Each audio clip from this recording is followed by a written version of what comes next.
Hello everyone, and welcome back to another Hollywood Remembers video. Today, we're honoring the American stars we've recently lost, along with other beloved figures who have touched our lives around the world. Before we dive in, if this video resonates with you, we'd truly appreciate a like. It helps us continue sharing these heartfelt tributes with the respect and care they deserve. Thank you for your support. And now, let's begin. Chuck Potthast will be remembered as a familiar and steadfast presence on 90 Day Fiancé, where he appeared not as a celebrity seeking attention, but as a devoted father, determined to protect and support his family. Born on August 23, 1961, Chuck brought to television something rare and genuine, the heart of a parent who cared deeply, even when emotions ran high. Many will recall the powerful moments when he stood firmly beside his daughter Elizabeth, navigating the challenges of love, culture, and family expectations. His candid conversations and visible concern reflected the universal struggles of parenthood, wanting the best for one's children while learning to let them grow. Those scenes resonated strongly with viewers who saw in him their own hopes, fears, and unwavering devotion. Beyond the cameras, Chuck's legacy is one of loyalty, resilience, and family unity. He reminded audiences that strength is not only measured in authority, but in forgiveness, growth, and love. Though he passed on November 9, 2025, at the age of 64, his presence continues to echo through the lives he touched and the memories he helped create. As we reflect on his life, may we honor the values he embodied. Family first, speak honestly, and stand together through life's storms. If Chuck's journey touched your heart, we invite you to share your memories and reflections. In remembering him, we celebrate a life that, in its quiet sincerity, made a lasting and meaningful difference. Eliel Swinton carved his place in popular culture through his memorable portrayal of Wendell Brown in the 1999 sports classic Varsity Blues. A former professional football player turned actor, he brought authenticity and heart to the screen, embodying the spirit, camaraderie, and determination that define the game. Audiences still recall the intensity and emotion of those locker room scenes, where his presence reflected both the pressures and the pride of small-town football. In that role, Eliel represented not just an athlete, but the dreams of young men striving to prove themselves on the field and beyond it. His journey from professional sports to the silver screen stands as a testament to resilience and reinvention. He demonstrated that life offers new chapters to those willing to embrace them with courage and dedication. For many, Varsity Blues remains a cherished film of its era, and Eliel's performance continues to resonate with viewers who remember the late 1990s with fondness. May we celebrate his contribution to a story that captured the hopes, struggles, and unity of a generation. If his performance left an impression on you, we warmly invite you to share your memories and reflections. In honoring his work, we keep alive the enduring spirit of teamwork, perseverance, and heart that he so faithfully portrayed. Blake Garrett will be remembered as a vibrant young talent whose presence in Zoando na Escola brought laughter and light to audiences. Born on September 14, 1992 in Austin, Texas, he represented a new generation of performers who carried both charm and sincerity onto the screen. Though only 33 at the time of his passing on February 8, 2026, his work left a meaningful impression on many who grew to admire his spirit. Viewers fondly recall his role in Zoando na Escola, where his natural timing and expressive energy captured the humor and heart of youth. In moments that blended comedy with authenticity, Blake reminded us of the joy found in friendship, school days, and shared dreams. Those scenes continued to bring smiles, echoing a time of carefree laughter and connection. His life, though far too brief, speaks to the enduring power of artistic contribution. Through film, he became part of cherished memories, an actor whose performance still resonates whenever the story is revisited. His legacy rests not only in the roles he played, but in the happiness he helped create for countless viewers. As we reflect on Blake Garrett's life, let us hold close the joy he shared and the promise he embodied. If his performance touched your heart or brightened your day, we warmly invite you to share your memories and reflections. In honoring him, we celebrate a life that, though short, shone with warmth and lasting impact. Walter Edward Cox, eternally known to the world as Bud Cort, will be remembered as one of cinema's most singular and poetic presences. Born on March 29, 1948, in Rye, New York, he brought to the screen a rare delicacy, an actor unafraid to inhabit the unconventional, the tender, and the quietly profound. Audiences were deeply moved by his unforgettable performance in Harold and Maude, in Cinemi a Vivere, where his portrayal of a searching young soul revealed both fragility and unexpected humor. In that role, and in Robert Altman's Brewster McCloud, Bud Cort embodied a generation's longing for meaning, individuality, and gentle rebellion. His wide-eyed sincerity and understated grace created moments that linger long after the credits rolled.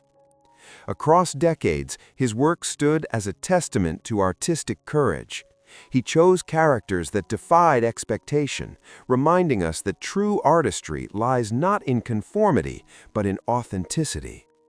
Though he passed on February 11, 2026 in Norwalk, Connecticut, his performances remain timeless, quietly inspiring those who cherish thoughtful storytelling and human depth. As we reflect on his remarkable life, may we celebrate the originality and sensitivity he gifted to the world of film. If Bud Cort's work touched your heart or shaped your love of cinema, we invite you to share your memories and reflections. In honoring him, we preserve the gentle brilliance of an artist who dared to be beautifully different. There are voices that chase attention, and then there are voices that hold it without pursuit. Patti Loveless belongs to the latter. She is more than a country music star shaped by radio success and industry acclaim. She is a testament to constancy in an age that often mistakes volume for depth. Her story is not merely about recognition or awards. It is about steadiness, about honoring a sound and a spirit that existed long before the spotlight found her. Raised in the hills of Kentucky, she grew within a landscape where music was not a performance, but a shared inheritance. The mountains did not rush, and neither did the people. Her father carried the weight of coal mines and discipline, a figure of structure and expectation. Her mother carried warmth and song, filling rooms with melody and reassurance. Between firmness and tenderness, she learned balance.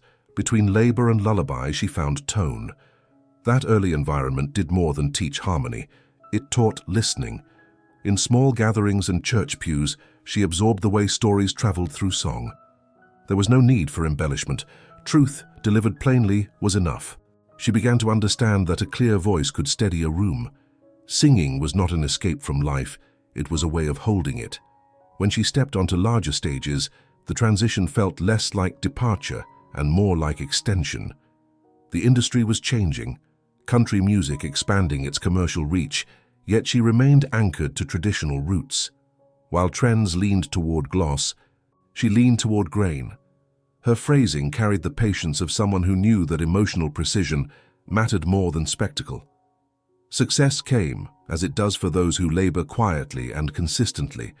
Chart-topping songs, industry honors, membership in the Grand Ole Opry. Each milestone affirmed her place. Yet even in achievement, she did not appear transformed by applause. The posture remained grounded, the voice unhurried. Listeners, particularly women who had navigated their own seasons of endurance, heard something familiar in her recordings. They heard resilience without bitterness. They heard longing without theatrics. They heard adulthood, fully felt, fully sung. This is not a tale of meteoric rise or dramatic reinvention.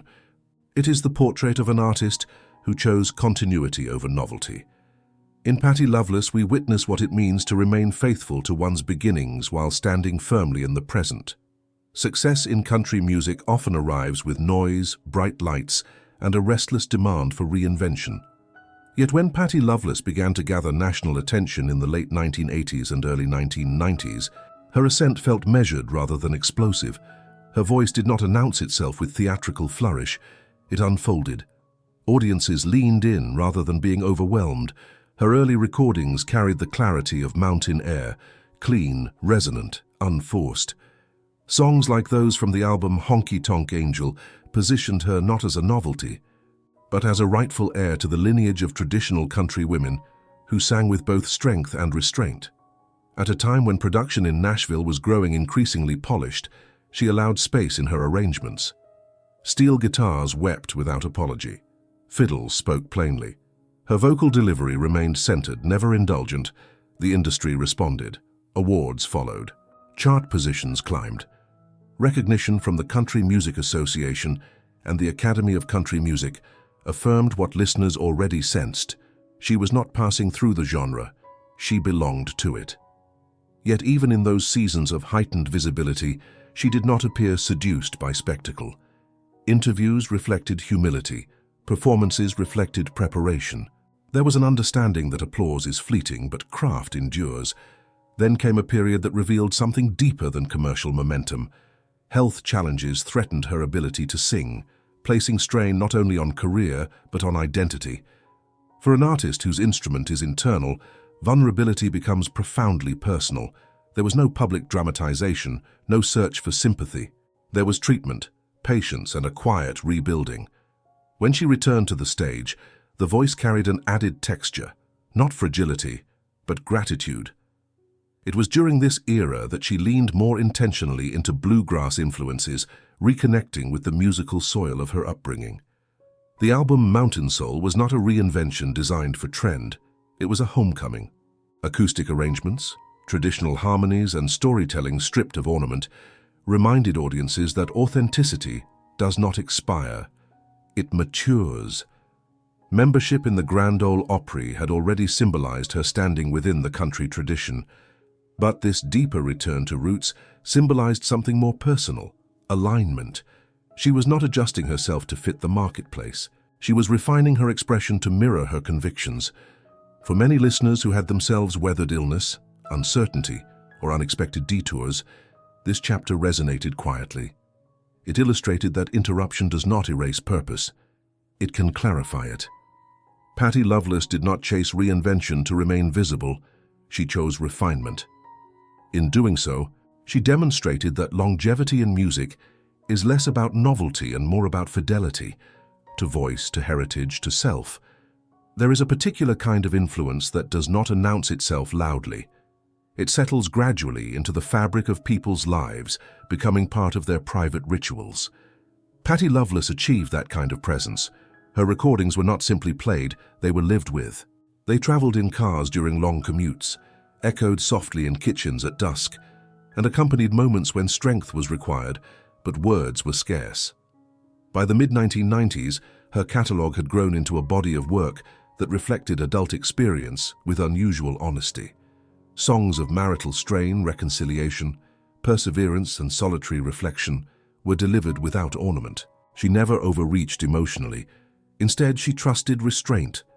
That trust created intimacy. Listeners felt respected rather than manipulated. In a genre that sometimes leaned into grand gestures, she specialized in nuance. A slight break in tone carried more meaning than a dramatic crescendo. A measured pause between lines allowed reflection. It was artistry rooted in listening, to lyrics, to musicians, to silence itself. Her collaborations with songwriters and producers reflected that same care. Nothing felt rushed. Nothing felt disposable. Recognition from institutions such as the Country Music Association affirmed her stature within the industry, yet her deeper authority came from consistency. Year after year, album after album, she maintained a standard that did not fluctuate with fashion. When contemporary country experimented with crossover pop influences, she remained grounded in traditional instrumentation and storytelling. This was not resistance. It was clarity of identity. As time moved forward, her appearances became less frequent, but they carried increased significance. When she stepped onto the stage of the Grand Ole Opry, there was a palpable sense of continuity. She represented not only her own career, but a lineage of women who held country music steady through decades of cultural change. In her posture, one could see assurance without rigidity. In her expression, one could see gratitude without sentimentality. Younger artists often cited her influence, not because she dominated headlines, but because she modeled durability. She demonstrated that artistry need not be loud to be lasting. Her path suggested that one could evolve without abandoning roots, succeed without self-promotion, and endure without bitterness. For many who have followed her across decades, her music has become interwoven with personal memory. Milestones are marked by melodies. Challenges are steadied by familiar refrains. In that way, her influence extends beyond charts and ceremonies. It resides quietly in lived experience, where it continues to offer companionship shaped by dignity and truth. Time has a way of revealing what spectacle cannot sustain. In the long arc of American country music, certain artists remain visible because they adapted constantly to shifting tastes. Others remain because they anchored themselves so firmly in their essence that the culture eventually circled back to meet them. Patti Loveless belongs to the second tradition. Her steadiness has become its own quiet statement. In recent years, her public appearances have been selective, yet each one carries weight. When she stands beneath the lights of the Grand Ole Opry, there is no sense of nostalgia as retreat. Instead, there is continuity. The voice, seasoned by decades of experience, holds the same clarity that first distinguished her, now enriched by time. Notes are shaped with patience. Phrases are delivered with calm authority. There is no urgency to prove anything. The proof exists in the sound itself. Her presence speaks to a generation that values durability over novelty. For listeners who have moved through careers, marriages, losses, recoveries, and reinventions of their own, her music mirrors that journey. It does not attempt to recapture youth, it honors maturity. It acknowledges that strength often grows quieter as it deepens. In conversations about the evolution of country music, her name arises not in dramatic headlines, but in respectful acknowledgement. Fellow artists recognize the discipline behind her catalogue. Musicians speak of her phrasing, her control, her unwavering commitment to lyrical integrity. She never relied on spectacle to sustain interest. She relied on substance. There is also something profoundly human in her measured visibility. She has chosen balance between public life and private devotion, between career and personal grounding. That choice resonates deeply with audiences who understand that fulfillment rarely comes from constant exposure. It comes from alignment.